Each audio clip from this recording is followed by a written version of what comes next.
Welcome to Financial Flight Academy with John Schuetz and Brent Connelly from Soar Wealth Strategies. In this podcast, we inspire families and business owners to build a foundation for their financial future. We do this by listening and building trust with our clients. Join us for this journey where we explore ways to protect your nest and live out your dreams as John and Brent draw from years of experience and guest experts to help you take that leap of faith. You know, when I think of top customer experiences, I think of companies like Chick-fil-A, Lexus, Ritz-Carlton, and today's guest. I'm John Schuetz.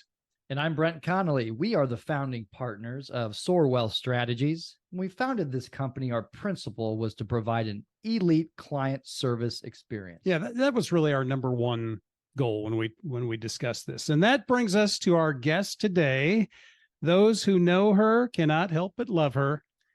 The Senior Client Relationship Manager here at Soar Wealth Strategies, Penny Kreikemeier. Welcome, finally, to Financial Flight Academy. We were able to force you to do this. Thank you, guys. Happy to be here. Are you really? Yes. We finally let her out of her cage up front where she works all day long to come back in here. This took a while this was like trying to get the president to appear on a show or something, you know, right? It's that high level, just without the security. So let's get into this before Penny starts airing grievances with us. Yes, you want to kick it off here, Brent, with some of the questioning? Absolutely. We always like to find out about where people grew up and kind of what was like, growing up in Nebraska, small town, Dodge, Nebraska. Tell us a little bit about that. So, yes, small town. We probably had around 700 people. It's probably much smaller than that right now. I graduated with like 13 people in my class. We all had to go out for sports to be able to have a team. And what sports did you participate in? I played volleyball, basketball, and track. We also had a local swim team during the summer. Yes, small town gives you a lot of opportunity to try new things. So yeah, I played sports and I was on the bowling team. My dad was he did a Saturday morning league for young kids. So we did Saturday morning. What's your average? Come on, you can tell us. What was? I like to know the high score, actually. Yeah. I'm trying to Don't be shy. Like 280. You know, oh my gosh. Whoa. Whoa. Gosh. See, Penny she never ceases to amaze me because you remember we played in a charity softball tournament one time and her husband Adam show up. Yes. And I'm looking at Penny and she's all over the place. She's hitting the ball all over the place. She's, looked like sneaky athletic over there. Derek Jeter at the shortstop position. I know. No, socks pulled up, eye black on. They were serious. I remember that day. Yeah. Oh, yeah. No, I know. Adam was in a full uniform, as I recall. But no, just kidding. So, Penny, with a name like Penny, were you not destined to be in the financial services industry? Right. You would think so. And actually, when I was working in a bank during college, there was one person that went through the drive-through where I was working. And they were the only one that actually said, wow, you work at a bank and your name's Penny. How convenient. So, yeah. But you had a pretty good introduction to the financial world with your parents, right? Yes. So my dad was a banker in Dodge, and he really put in the message to me about saving. So I remember there were times where I had a summer job and I worked at the pool as a lifeguard, and I would get my paycheck and I would bring it down to the bank, deposit it into my savings account. I would add them. I would give my savings book so I can get a balance. Ooh. And my balance went down, not up. And I'm like, what is happening? So I remember going to my dad and he would take money out of my savings and put it into savings bonds for me. Yeah. For college. And I didn't realize that, but he would just randomly take money out. I was going to say, how does that bank work in Dodge? Yeah. Right? It's normally not. Interesting. Yeah. So I remember him just putting money away and me not realizing it until I asked for my balance, and it goes down when I add money.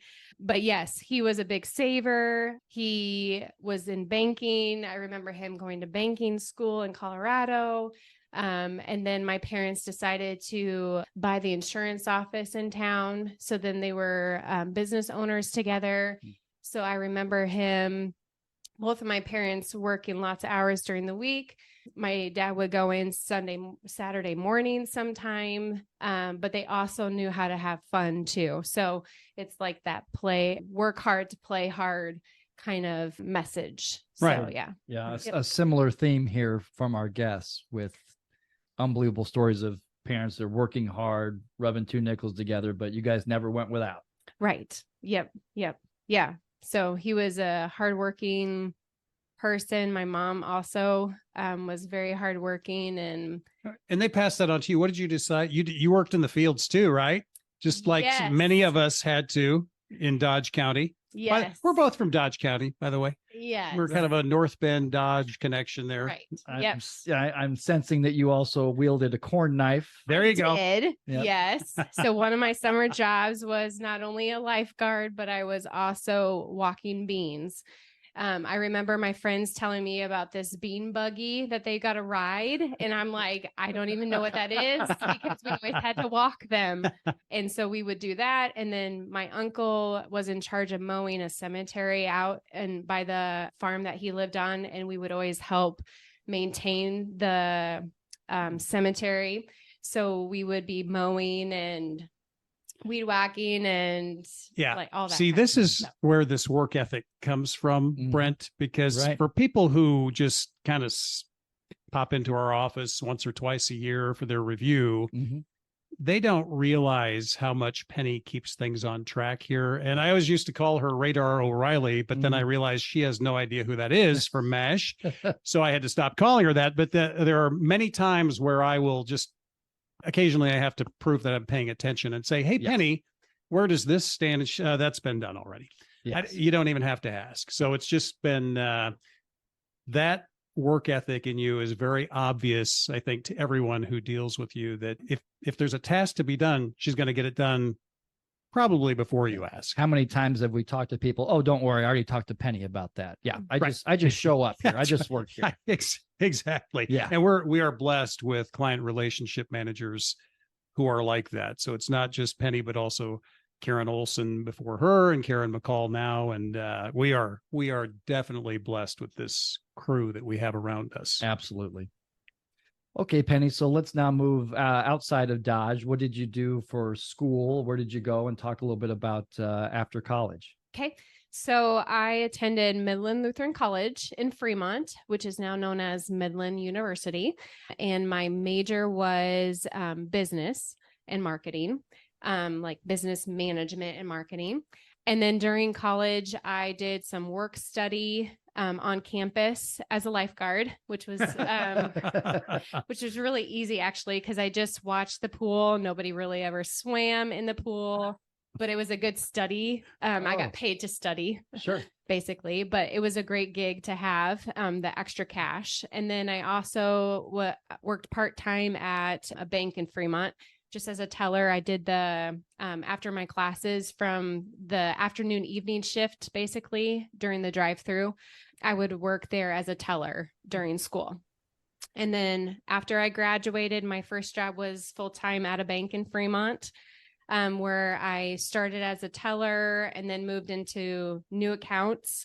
And then eventually I did more special projects, like my interest was compliance. So I was able to do some compliance things because my attention to detail, of course. Yes. Oh, okay, folks. We got it. Let's just pause there. We have Brent, to pause here. go ahead. Yes.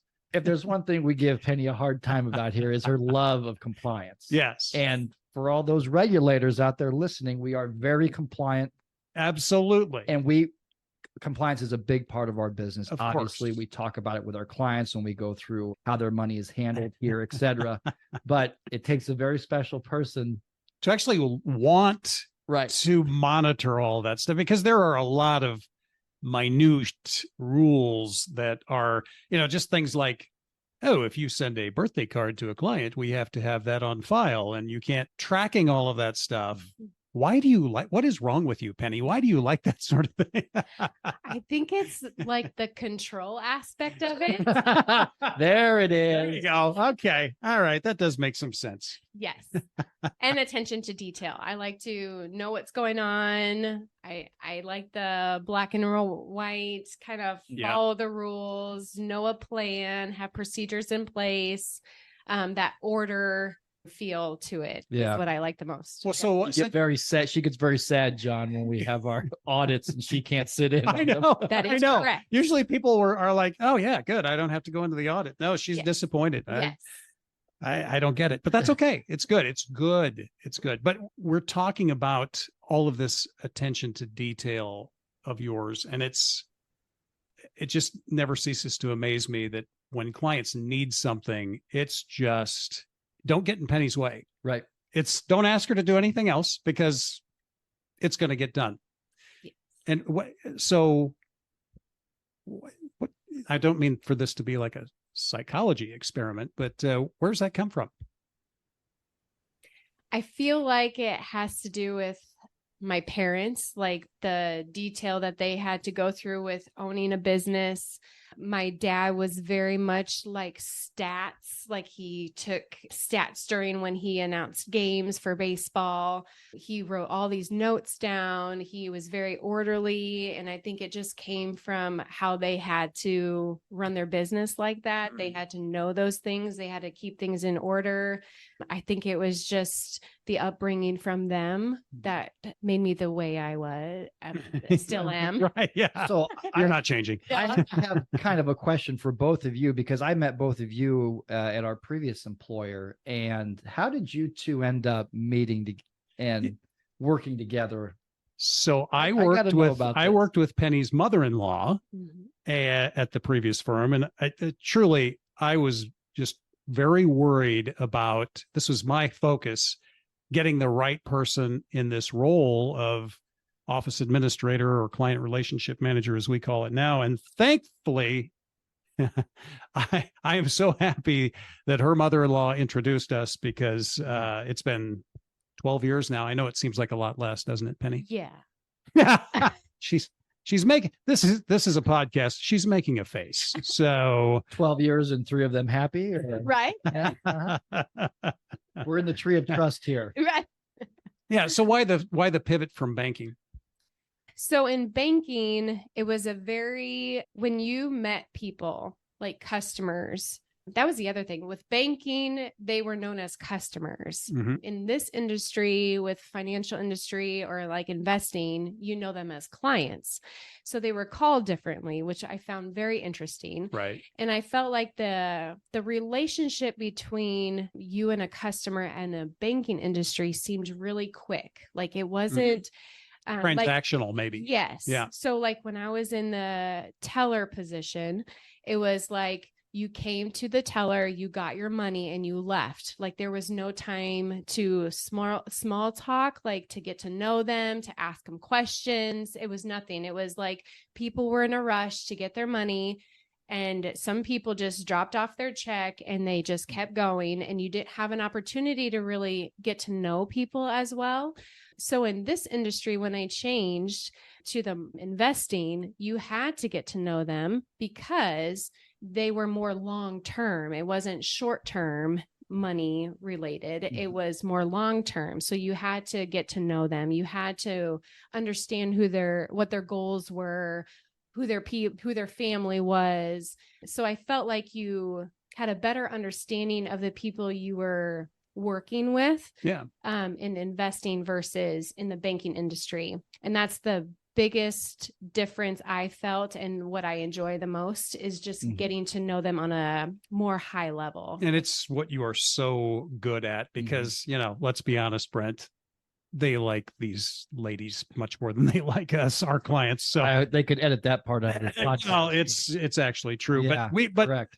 so we were very purposeful when we named this position client relationship manager, because the relationship is what's important. And I would just say that over time, these folks become more than clients. They really become more like family, don't they?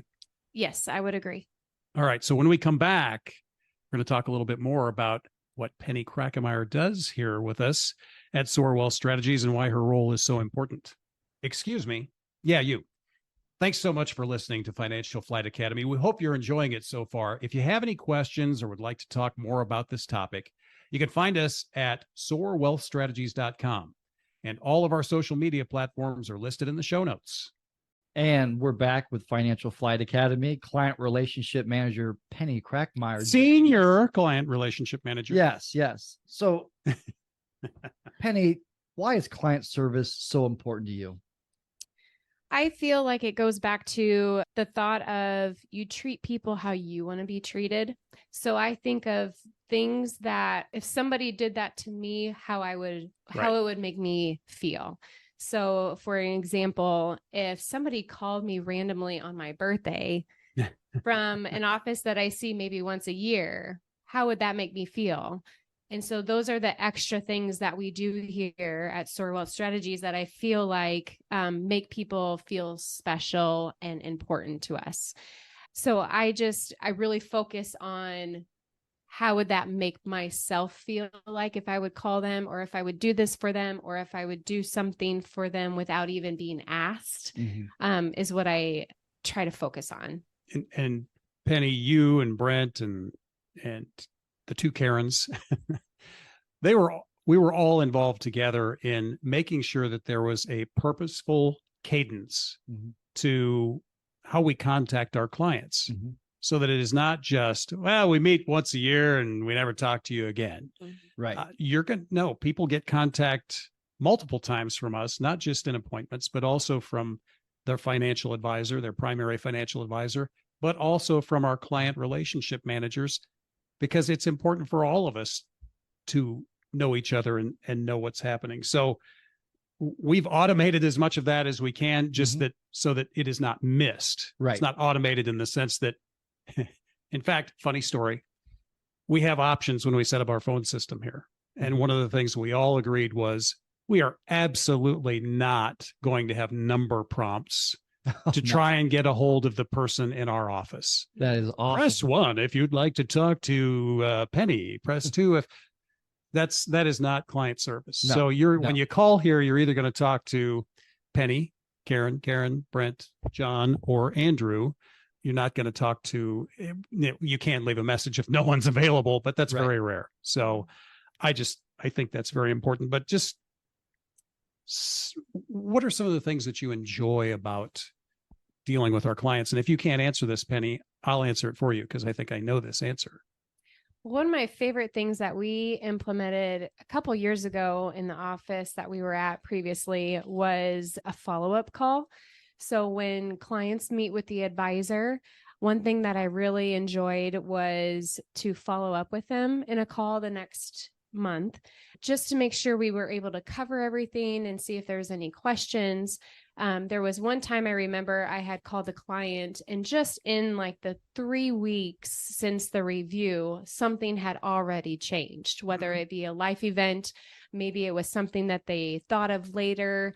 And one thing that John had mentioned to me when we first implemented this several years ago was, think of it as a doctor visit. So you go to the doctor, you see your doctor, and then when you leave, do they follow up with you? Not all the time, but are there times where you leave the office and you're like, oh man, I wish I should have, asked that doctor this question. And then it's really hard for you to get in contact with them again. But to have somebody reach out to you, double check to make sure everything was fine. And if there was a question, we would set up a call and have the advisor call them back, or we would try to answer it for them. I think that it has been really a good positive in our changes in our practice. Folks, I got to say, there are two people in this office who are very busy studying on top of doing their work here. Mr. Connelly will soon be taking the Certified Financial Planner examination. This is correct. Yes. And that's why he's losing even more hair than usual. That is a very high level of study. Either one of you can chip in and say that I've already got it, but I had to get it. You knew it was coming.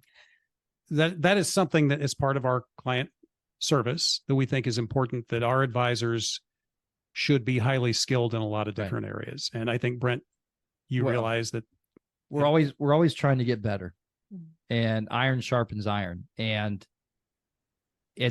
I'm really excited about the studies. It's interesting. The nerd in me loves some of the concepts, but more importantly than my test is Penny's test coming up for the Series 7, Yep. become a licensed financial advisor. And John, you remember what that was like going through that? Yeah. And Penny, maybe just share a little bit about how that's going so far. aren't you excited we asked you to do it? Well, to be honest, I am excited about the opportunity. I was not sure when or if I would be interested in something like this, but when the opportunity was given to me, I jumped on it. I always love learning new things. I like to advance my career. So this is a great opportunity for me to do that. And it's going good. It's taking a lot more time than I ever imagined, but Yes. the details and information I'm learning are very interesting Good. and something that I probably would not have known if I didn't. What you don't So- know is that John and I had been talking about this career path for you for quite a while. Yeah.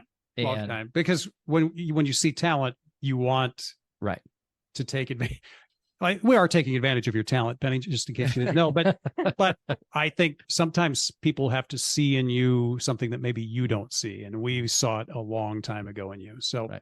go ahead. We Sorry, ju- Brent. Didn't well, mean we- to interrupt the thought, but I did. Well, yes. Well, we just, at some point we had to say, okay, are you going to ask her? Are you going to ask her? Are you going to, all right, we'll both ask her, right? Penny, how do you feel about taking this test? But no, I remember that day in this office and you were like, wow, really? You want me to do that? Yeah, we think you'd be great. And I saw an excitement from you that I hadn't seen, in just a different type of excitement. Yes. Yeah, it's awesome. I think I feel like I bring more to the table than what I have been doing. So to have an opportunity to expand on the potential I feel like I have is exciting. And like what John had told me before, if it was easy, then everybody would do it. That's right. Yes. Which is very true. So I'm excited and we'll see what happens. But yeah, I am studying a lot and can't wait for it to be done. Yeah. Well, and I have to say, you have been amazing at doing this because you're balancing a job. You got 4 kids. You got a husband. We all know how difficult husbands can be, right? Mhm. No knock on Adam. It's just All of us. But how tough is it juggling all of those things? It's challenging. But I think the biggest thing we did when we first started talking about it is I sat my husband down, talked to him to figure out, okay, if I do this, we got to have a plan in place for at home. And then I also talked to my kids. I'm so shocked that you planned this all out. It's Right. just stunning to me, Brent.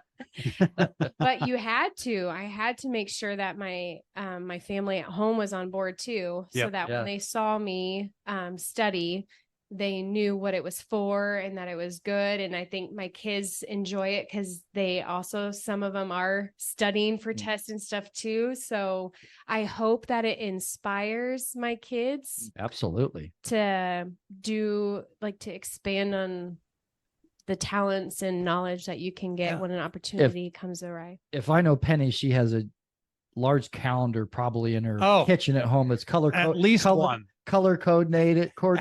At least one. Yeah. That is maybe one. correct. I knew it. I knew it. How many? I have one big calendar Okay. in the kitchen that is actually color coordinated. I love it. I love it. There was no question that Yeah. was going on. Well, I have to say we are blessed to have you in our office, Penny, and with us at Soar Wealth Strategies. And I know our clients feel the same way. We're also fortunate to have Karen McCall and Karen Olson in the office with us on our client relationship management team. Couldn't do it without you guys. Truly.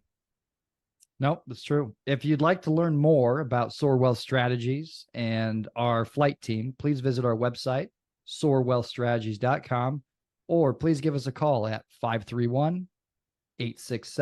531-867-3400. Thank you again for joining us Thank on you, Financial Penny. Flight Academy. Thank you, Penny. You're welcome. Thank you, guys. And join us next time on Financial Flight Academy. Thank you for listening to the Financial Flight Academy podcast. Click the follow button to be notified when new episodes become available. Visit our website at soarwealthstrategies.com or give us a call at 531-867-3400. And don't forget to click the follow button to be notified when new episodes become available. The information covered and posted represents the views and opinions of the guest and does not necessarily represent the views or opinions of Soar Wealth Strategies. The content has been made available for informational and educational purposes only. The content is not intended to be a substitute for professional investing advice. Always seek the advice of your financial advisor or other qualified financial service providers with any questions you may have regarding your investment planning. Securities and advisory services offered through Commonwealth Financial Network, member FINRA SIPC, a registered investment advisor.